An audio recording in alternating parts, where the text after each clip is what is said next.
Подобар успех на државната матура од лани и помалку препишувачи. Просечната оценка на државната матура годинава е 3,69, за разлика од лани кога беше 3,26. 172 ученици препишувале на матурата и тие ќе имаат право повторно да полагаат во август.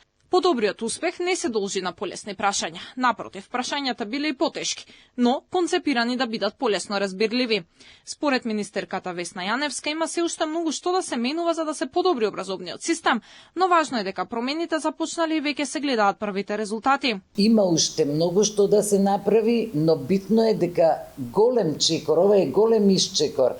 Вие да покачите 2% во рок од една година во однос на знаењето на учениците, е битно дека тие разбрале што е нивната работа и што треба во иднина да прават.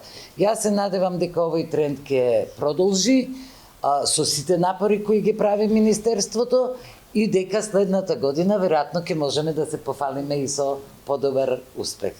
Подобри резултати се забележани на испитот по мајчин јазик, но значително повисоки се по математика.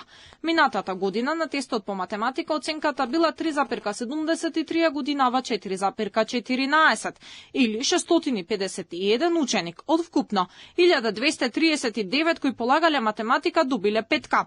Од државниот испитен центар изразуваат задоволство за успешно реализираната матура, како и за повисоката оценка. Оваа година, за разлика од минатата година, имаме повисок просек во делот на мајчините јазици. Ако минатата година бил 3,37, оваа година е 3,68. Ако минатата година англиски јазик имало 3,06, оваа година е 3,65. Ова се должи на новата испитна програма која што стартуваше од оваа учебна година. Годинава за полагање се пријавиле 15.004 ученици, а не дошле на испит помалку од 3%. Матурантите кои во јуни не ја положиле државната матура или не во целост ќе полагаат во августовската сесија на 12 и 14 август. За двата дена пријавени се вкупно 1118 ученици.